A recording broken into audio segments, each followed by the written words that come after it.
Good afternoon, ladies and gentlemen. I'm Nicholas Burns, professor here at the Kennedy School, and it's a great pleasure for me to welcome my old friend, Ambassador Cui Tiankai of the People's Republic of China here to Harvard University and to the Kennedy School. It's also a great pleasure to welcome his spouse, his wife, Ni Pei-jun, who has been with him for the last 2 days. So I want to welcome both of them, welcome the Chinese delegation that's come from the Chinese Embassy in Washington. Ambassador Cui and I have known each other for a long time. We were both career diplomats. He is still very much a career diplomat. Unfortunately. We got to know each other in the 1990s when he was the spokesperson for the Chinese Ministry of Foreign Affairs, and I was the spokesperson for the United States State Department.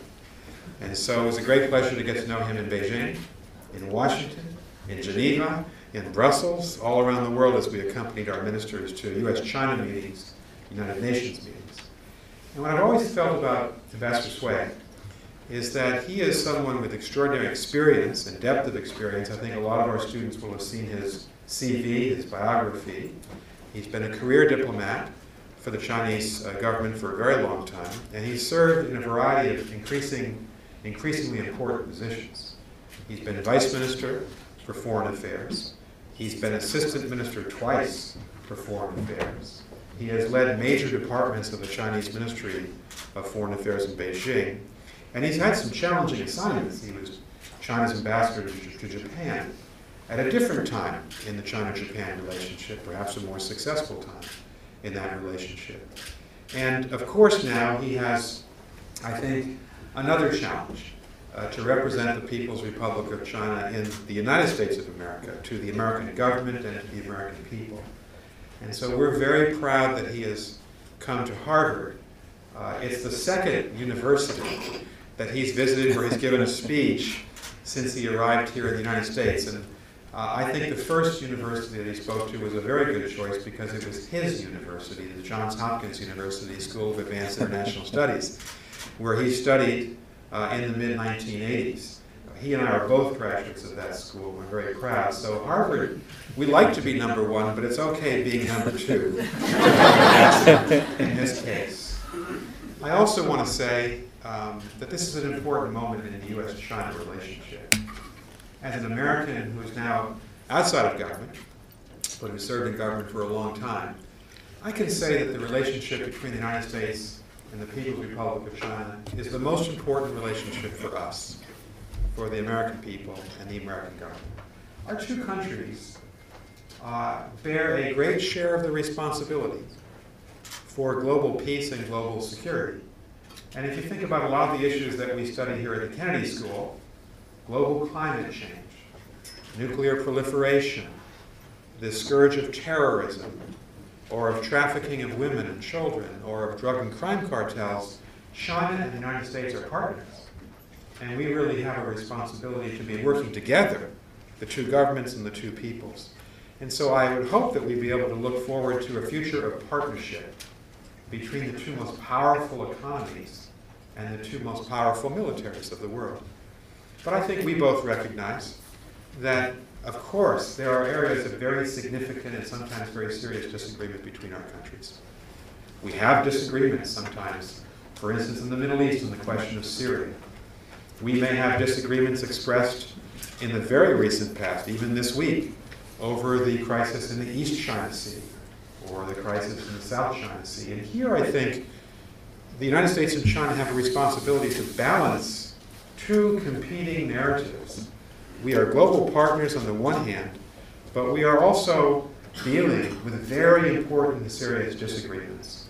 And the value of diplomacy is that in that second category, we never want to become strategic competitors or strategic adversaries. We want to mitigate the chance of conflict, and that's where diplomacy comes in.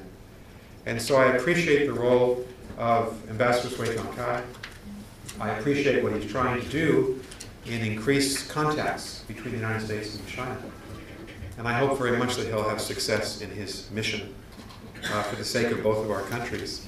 And it is a very great pleasure to welcome him to Harvard today. He's going to speak to all of you, and then when he finishes speaking, we're going to have a question and answer session.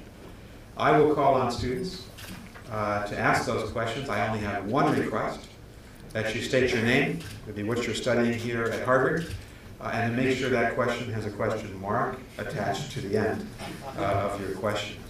And we'll proceed until 4:30.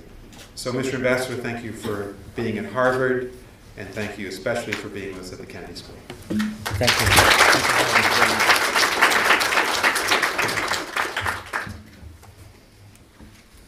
Well, thank you, Nick, very much for a very warm and friendly introduction.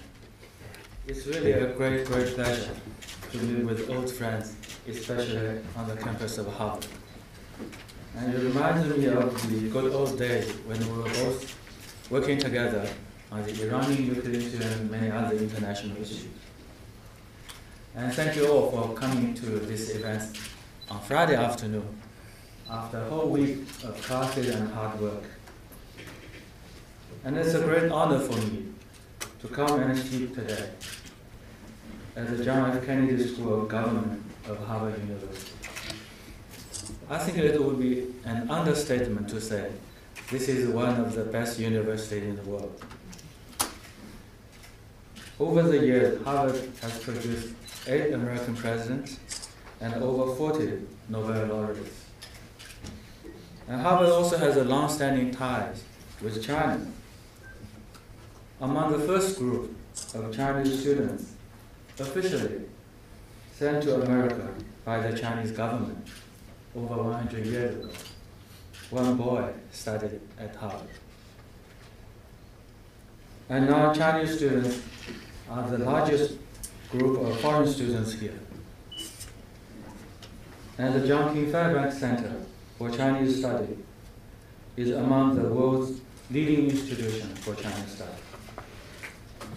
And your School of Government, in cooperation with the School of Public Policy and Management of Tsinghua University in China, is also providing trainings for Chinese central and local government officials, strengthening the bond with China, and more significantly, helping build up the human resources for China's modernization. Therefore, I want to take this opportunity, first of all. Are we going to have a movie?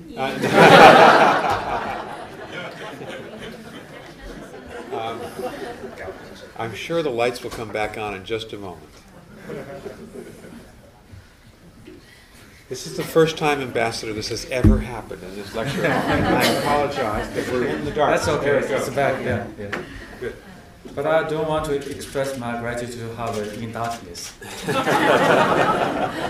I want to say I would like to take this opportunity to express my sincere thanks to the university and to your school for the great contribution you have made to this relationship and to the friendship between our two peoples.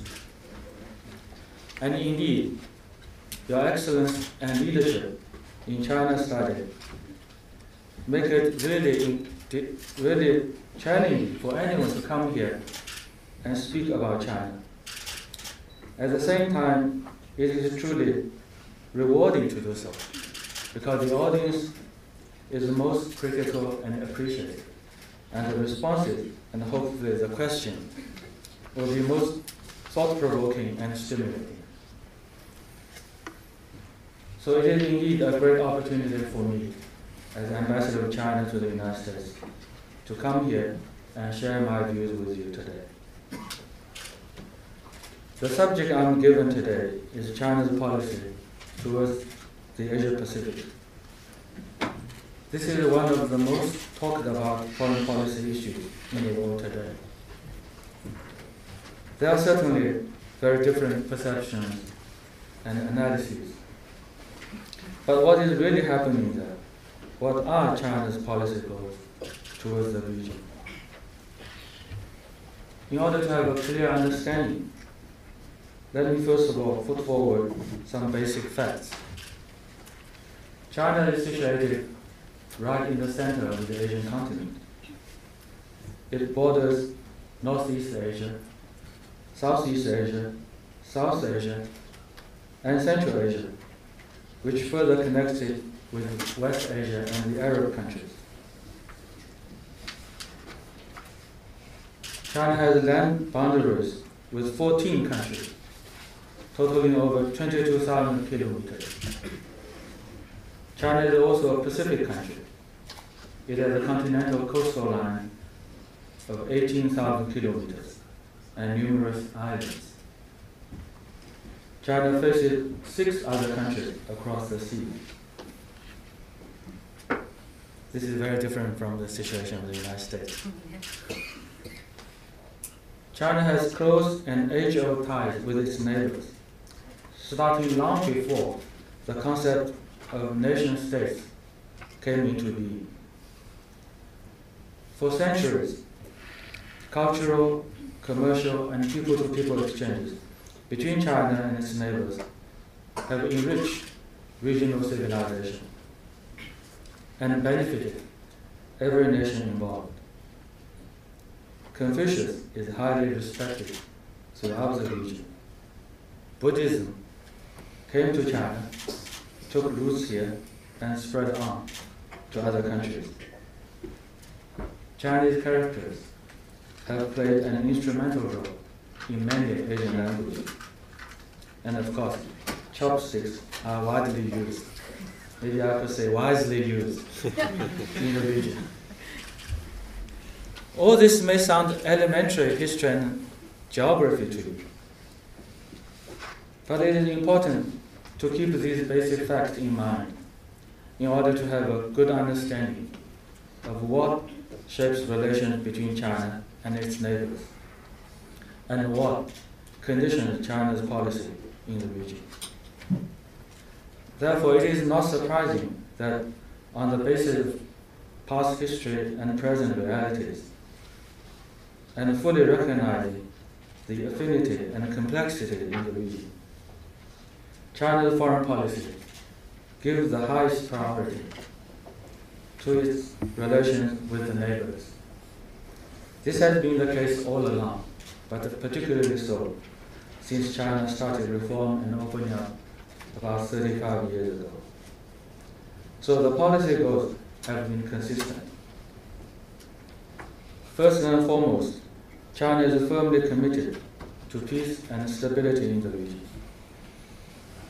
The Asia-Pacific region has seen too many wars and conflicts in history. The largest casualties in World War II were here in our region. And even during the years of the Cold War in the world, Asia had 2 costly hot wars. Such history should never be allowed to repeat itself.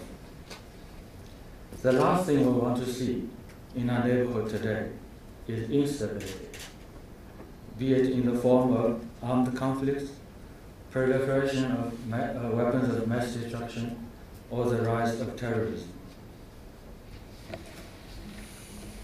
And with the same vigor and resolve, China works for common prosperity in the region. Many regional countries, including China, are undertaking major reform and restructuring efforts. A stronger, more balanced, and sustainable development is a shared priority for us all. China also stands for open and inclusive regional integration. Dividing the region into mutually exclusive blocs and opposing alliances is counterproductive and anachronistic. We support an evolving regional architecture that is open to all and will benefit to all. Likewise, China advocates community building in the region. Asia-Pacific is well known for its diversity. Differences are bound to occur, but our common interests far outweigh any differences between us. We should focus on what brings us together as a community and handle what may drive us apart in a spirit of mutual understanding and mutual accommodation. Last October, President Xi Jinping of China gave the keynote address at China's first ever national conference on its diplomacy with its neighbors. He summarized China's policy principles into 4 basic concepts: amity, sincerity, mutual benefit, and inclusiveness. The message is clear and straightforward. China is committed to peace and stability in the region, to good neighborliness with others, to common prosperity and a stronger community, and to peaceful dialogue and negotiations on disputes. These principles are determined by China's long-term and fundamental national interests. During his recent trip to Europe, President Xi Jinping pointed out that since modern times, the great renewal of the Chinese nation has been the highest dream cherished by the people in China. He emphasized that the Chinese dream is about the pursuit of peace, about the quest for happiness, and about contributing to the common good of the world. To realize the Chinese dream, we have set out 2 centennial goals, namely to double the 2010 GDP and people's income, and finish the building of a society of initial prosperity in all respects by the year 2020. This is the first goal. And to turn China into a modern socialist country that is strong, prosperous, democratic, culturally advanced, and harmonious, and realize the great renewal of the Chinese nation by mid-21st century. These are China's national goals. They represent our fundamental national interests. And in today's world, no path other than peaceful development could lead us to these goals. And no task is more important for China's diplomacy than to bring about a favorable and supportive international environment for the attainment of the nation's peaceful development. This determines our policy choice towards the world in general, and the Asia-Pacific region in particular. It has to be pointed out here that peaceful development also requires safeguarding such core interests as sovereignty, territorial integrity, and national unity. Without such a determination and capability, there could be no peace nor development. Obstacles have to be removed, but our goal remains unchanged. So that let there be no underestimating of China's readiness to defend its core interests, and let there be no illusion that anyone could easily derail China's peaceful development. But these principles for our regional policy are also based on a firm belief that the long-term interests of China and those of the region as a whole converge. Thanks to the joint efforts of China and other regional countries, and contrary to the impression created by some media stories, overall situation in the region is stable. Economically, this is the most dynamic region in the world, and it has shown remarkable resilience when hit by international financial crises. Regional integration is also making headway, despite all the diversity and complexities. These are solid reasons for confidence in the future of the region. At the same time, the region is also faced with tremendous challenges. Our collective response to these challenges will shape our common future.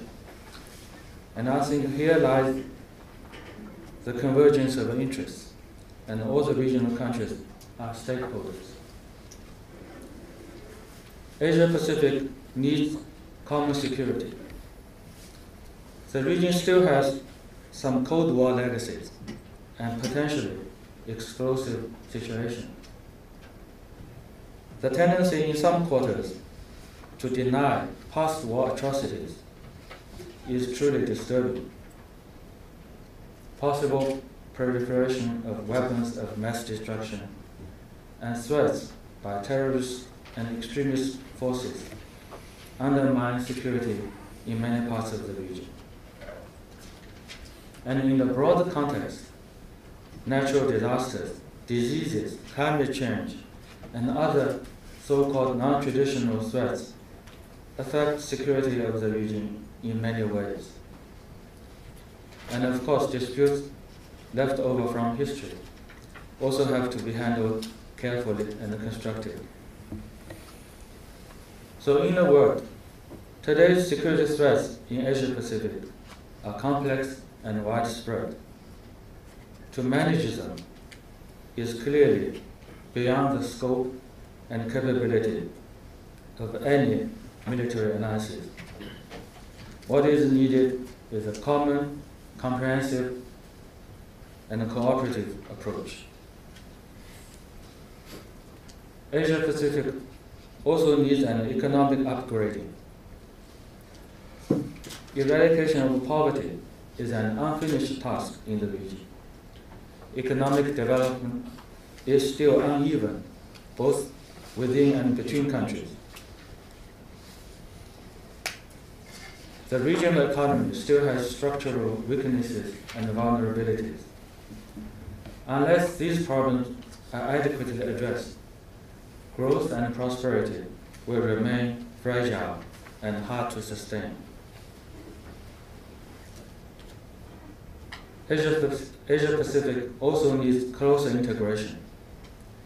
We have made remarkable progress in regional integration, but much more has to be done in building open and inclusive mechanisms if we want to be more prosperous regionally, more competitive globally, and better able to overcome rising protectionism.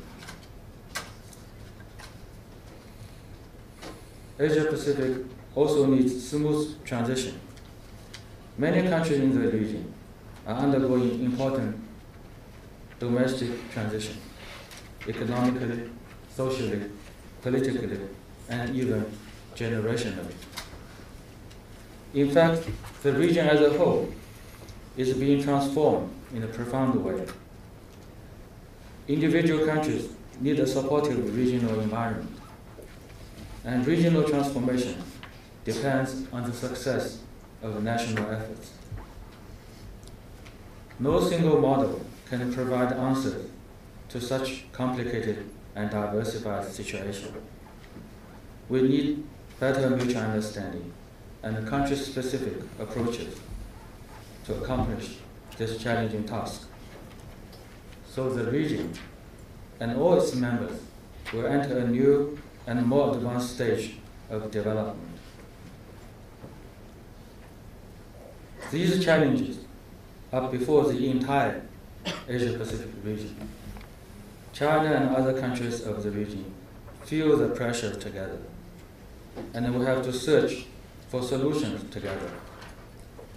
No country can do it all by itself. There's no alternative to genuine partnership.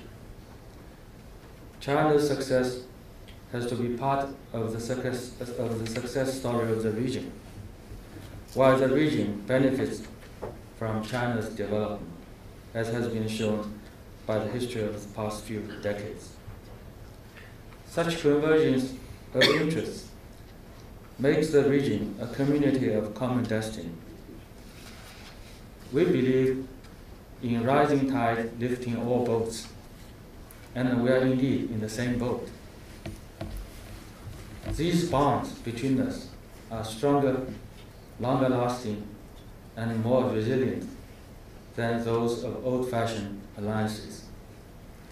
In this sense, there is no need for us to pivot or rebalance in Asia Pacific, because this is our homeland, our roots are here, and our priority never shifts.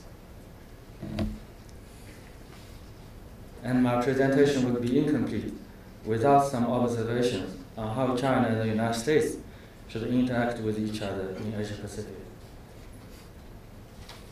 China and the United States are the two biggest countries in the region. We are both permanent members of the United Nations Security Council. We have shared interests in stability and prosperity in the region. And we have shared responsibility in bringing all this about. China recognizes American presence and interest in the region. We welcome a constructive role by the United States in regional affairs. We hope that the United States will join the regional quest for 21st century solutions to the challenges before us, so that Asia Pacific will enjoy lasting peace and widespread prosperity. China seeks win-win interaction with the United States in the region. The Pacific is wide enough for both our countries to develop and prosper. Cooperation between us will give both of us a much better chance to succeed and make the region a much better place for all. And in order to achieve this, both countries need a mindset that is as broad and as open as the Pacific. China takes a constructive approach to the differences it has with the United States on some regional issues.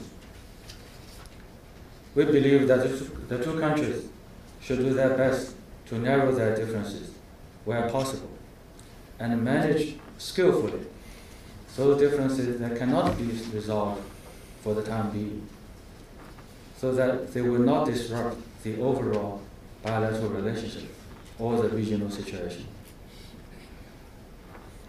Nevertheless, on matters of principle, China's positions are always firm and clear-cut. Such consistency and clarity help reduce the possibility of miscalculation by others. Nothing, whether direct coercion or implied threat, whether unilateral statement or the so-called joint statement, as the one just issued in Tokyo, could intimidate China or compromise our principles. Of course, China and the United States are now working together to build a new model of a relationship between us. This new model rejects the old zero-sum game among major powers that resulted in so many conflicts and confrontation in the past. This new model aims at win-win cooperation on the basis of mutual respect. Clearly, it is not a favor given by one side to the other. It is an endeavor that requires positive energy from both sides. It is not about playing with words. Serious commitments have to be made and honored by both. We in China remain firmly committed to this goal. Will such positive political will be reciprocated so that the long-term common interests of both countries will be served? We'll wait and see. So Nick, I think I better stop here and take up a question. Thank you very much.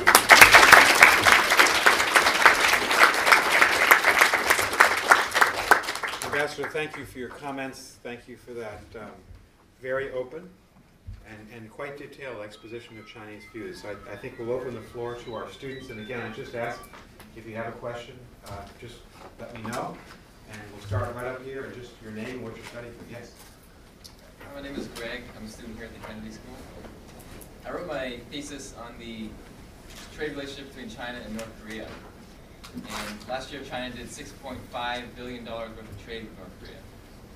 There's also been a recent UN report that stated many of the industries in North Korea utilize slave labor, and there's a lot of just human rights violations generally utilized by North Korean industries. Do you think, would China be willing to decrease its purchases of North Korean goods to lessen the suffering of the North Korean people?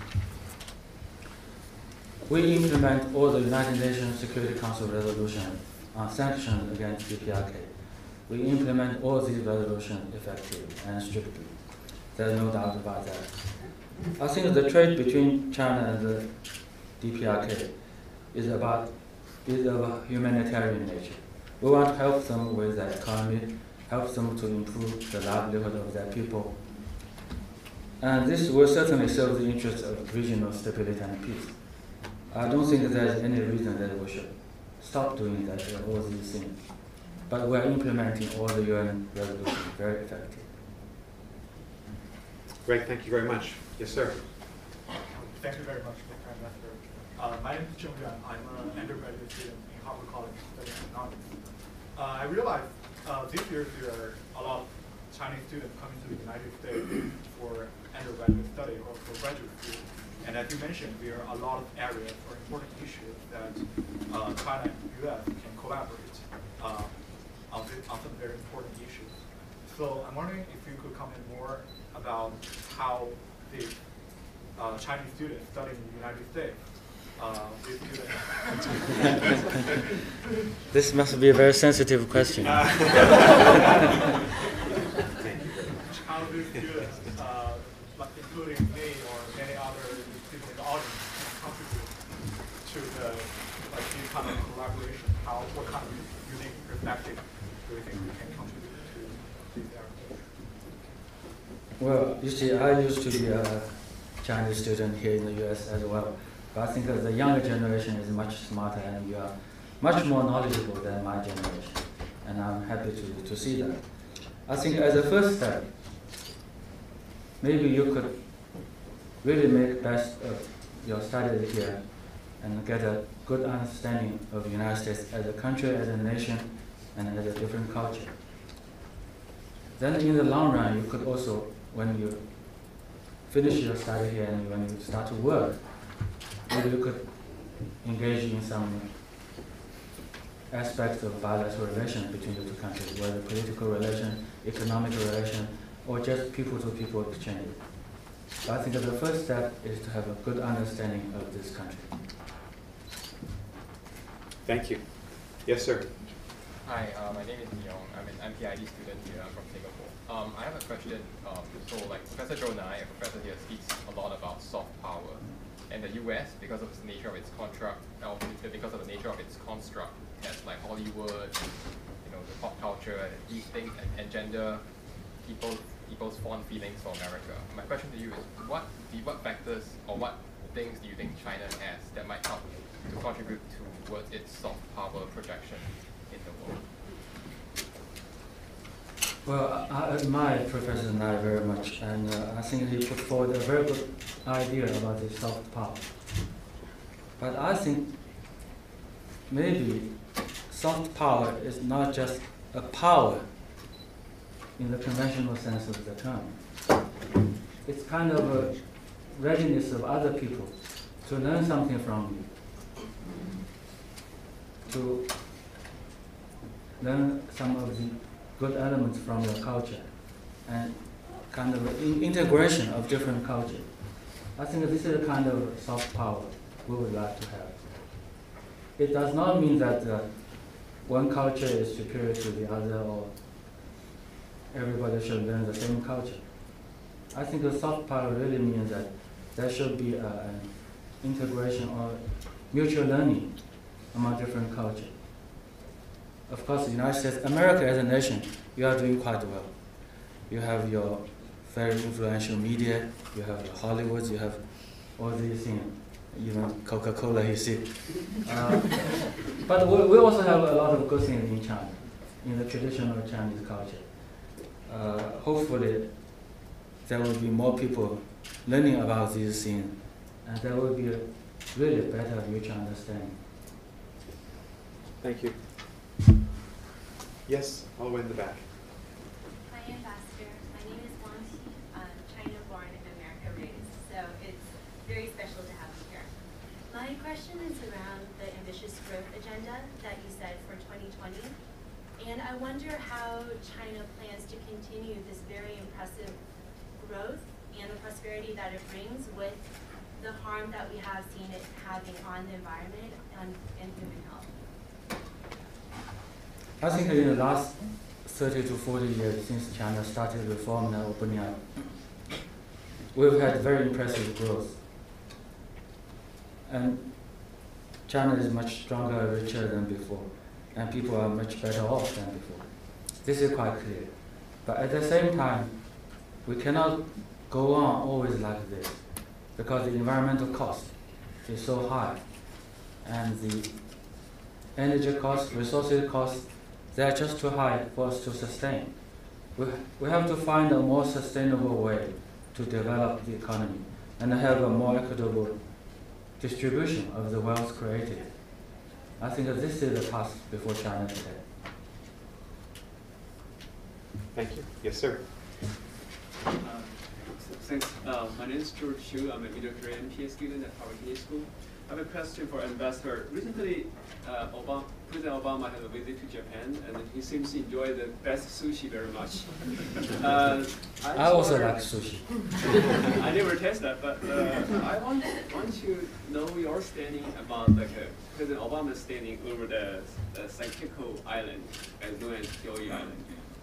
And he seems to have a very aggressive standing announced recently about U.S. interest in over the Asia.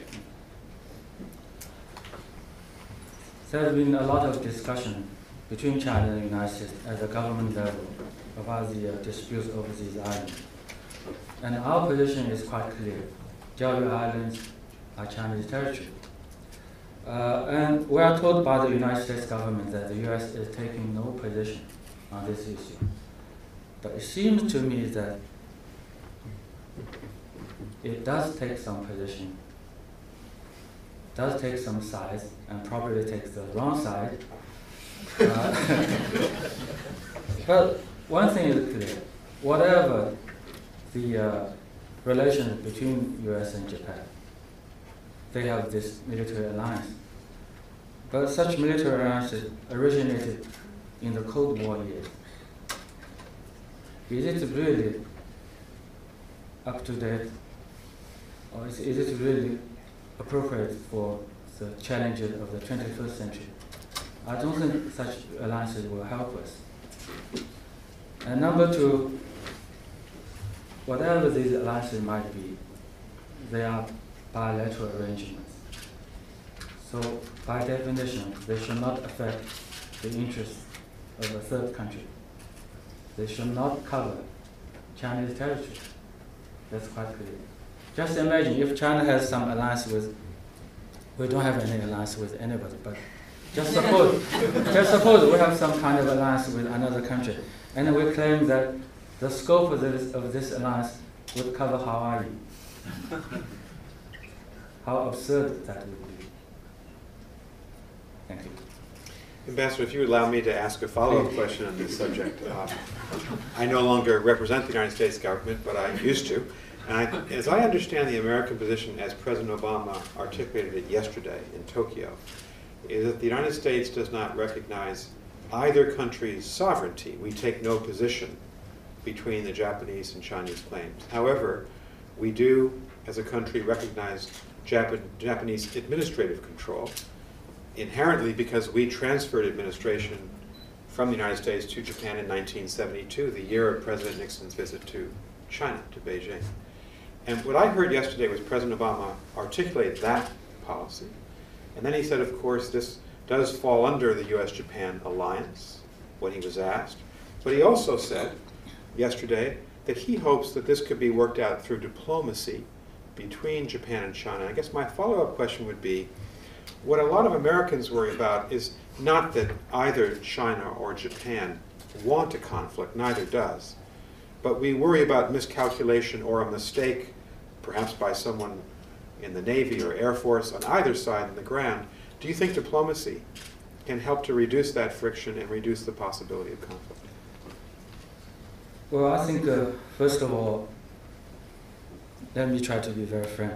First of all, it was wrong for the United States to transfer the administration of these islands to Japan back in the early 1970s. We have made our position very clear. We did it at the time. And it was opposed by all Chinese all over the world, including Chinese on the other side of the Taiwan Straits. So this is quite clear. We never accept that. And number two, between China and Japan, when the two countries normalized their relations back in 1972, it was agreed between the leaders then that we should put this aside. We are not able to resolve this, but we should put this aside. So it would not be an obstacle to normalization. It would not be an obstacle, a major obstacle to the relationship. So with that agreement, the situation has been quiet for a few decades. Then everyone knows what happened when the Japanese government decided back in 2012 to nationalize the islands. So the escalation of the situation started then by the provocation by the Japanese government then. So the problem is that if the United States comes out and say time and again that your treaty with Japan would cover that part of the world, that part of Chinese territory, it actually would commit the United States to support any provocation by Japan. I think this is very dangerous. You are committing yourself to some unknown situation in the future. Will this hurt American interests? I think you have to come to the right conclusion. Thank you. Other questions? Yes. I'm from a Canadian school assistant fellow from ChinaJapan Relations. I have a question. In Harvard, have a famous serious lecture predicted 2035 China. More and more expert professors predict the future of the China, how to lead in the future world.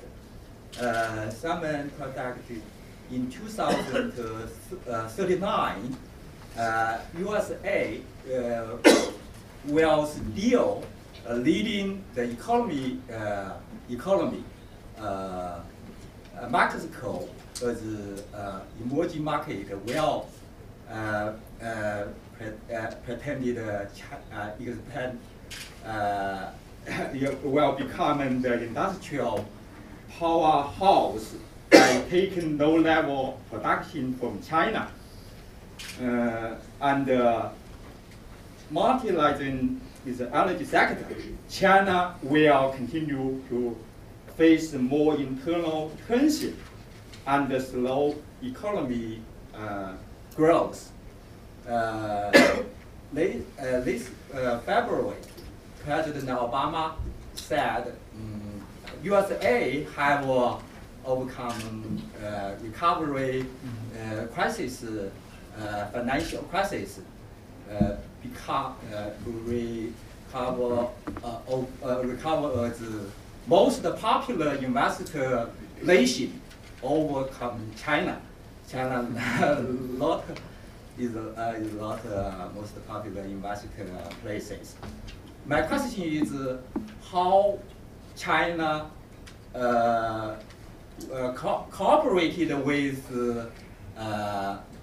American emerging markets such as Mexico, preconditions recovery is the whole world economy. Yeah, let me try to share my ideas about your question. First of all, China cannot keep a double-digit growth rate all the time because this is environmentally unsustainable. So the Chinese economy is slowing down, but it's a managed slowing down. We have to consume less resources, less energy, be more efficient and have to improve our environment, to improve the air quality in Beijing, for instance. So we have to restructure the Chinese economy. Very high growth rate may not be good news all the time.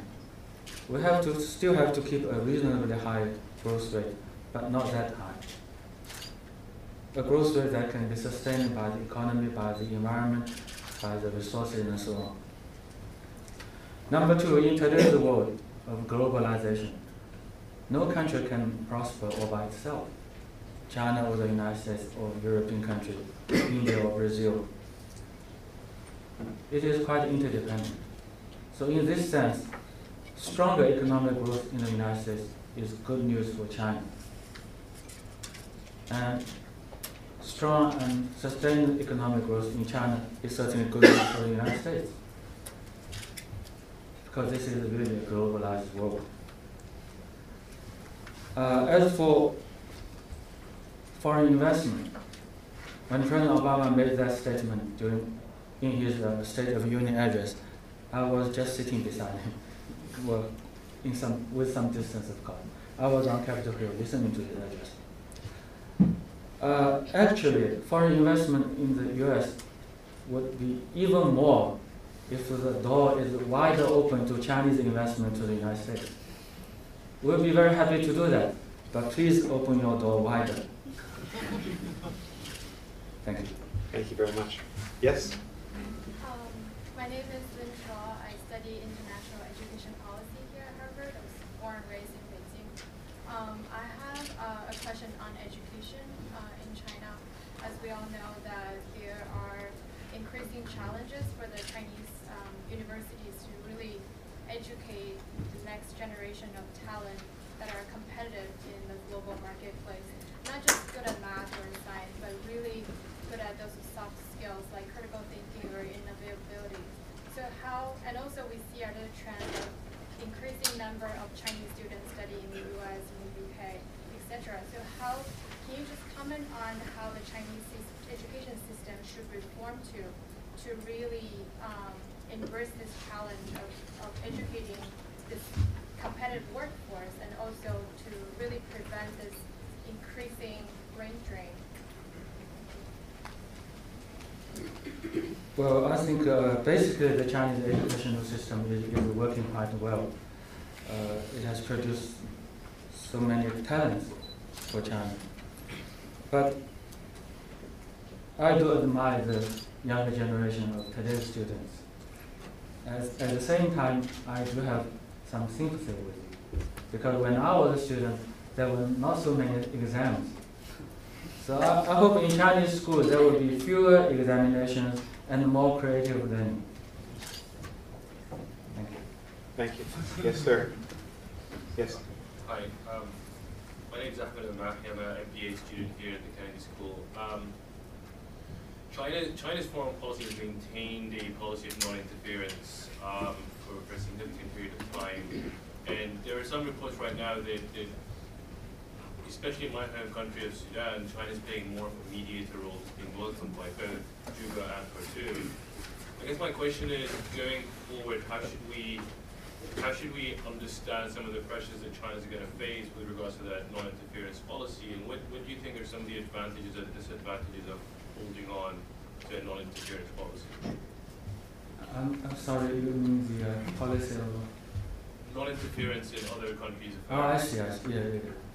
Well, this non-interference into other countries' business has been our principle all along. I don't expect any major change of this principle. Because we have to respect the choices of other people. We have to let people of other countries to decide their own business, to choose a development path and model for their own country, and certainly to choose their own political system. I think that's what this principle is all about. We certainly don't want to make the choice for others, and we'll continue to follow this principle. But in today's world, as I said just now, we are increasingly interconnected. So what happens in another country could have some impact on our own country. So in this sense, we have to be somehow involved, or at least we have to be concerned of the developments in another country. Maybe we could also try to give some friendly advice, try to give a helping hand, but still, we have to respect the choices of other people. Thank you. Yes? I'm from Europe. My name is George Meyer. I'm here at the executive program at Kennedy School. We see more and more exchange between China and the U.S., European countries, students exchange, tourists travel, trade exchange more and more. How do you think that globalization will affect China's standpoint on human rights in the next 10 or 20 years? Yeah, there is an increasing interchanges between China, U.S., and Europe, and so on. And we have been conducting dialogue on issues like human rights. I think these exchanges would really help all the participating countries, not only China, but also Europe and the United States, to understand the situation, the real situations of other countries, its past, its present, and what kind of future it is working on. So we still want to have such a dialogue and exchange and better mutual understanding. I think on the situation of human rights, no country can say that it has already done the best. There's no room for improvement. We all have room for improvement, maybe in different way. So we are open and we welcome friendly advice and help, and we would like to know better your concept about human rights, about the specific issues, and how we can learn from your experience. We are open to that. But at the same time, it does not mean that anybody else is in a better position than the Chinese people themselves to tell us what would be the best interest of the country. Final question? Yes. Hi, my name is Cui Tiankai. Thank you for your speech. Regarding the principle of non-interference, some people say like Russia's action in Crimea might be considered inconsistent with the China's principle of non-interference. So I just wonder, could you a little bit explain the relationship between the China's principle of non-interference and Russian action in Crimea? Mm-hmm. This principle of non-interference and also the principle of sovereignty and territorial integrity has been fundamental principles for China's foreign policy throughout the years, and we still stand for this principle. I think that the situation in Ukraine or in Crimea has a long history behind it. I don't think I'm an expert on that, but I know there's a long, long story behind the current situation. And when you try to work on this issue, you have to consider the historical background, the ethnic, cultural background, and geopolitical consideration. You have to have a balanced approach to this issue. I think Dr. Henry Kissinger wrote an article not long ago, maybe last month, in the Washington Post about the situation in Ukraine. He suggested that what we should aim at is not total satisfaction by anybody, but balanced dissatisfaction. I think that this is a very balanced approach. And also, China always stands for non-interference, for sovereignty and territorial integrity. Sometimes it's amazing, or it's really ironic to hear people emphasizing these principles now, because that reminds me of the days of the war in Kosovo, the so-called humanitarian intervention or responsibility to protect. And it also reminds me of a few wars that took place in the last 2 decades or so. Of course, if people suddenly realize that these principles are important, we welcome that. But I just hope that they could be consistent. That's all the time we have for questions, so please join me in thanking the ambassador.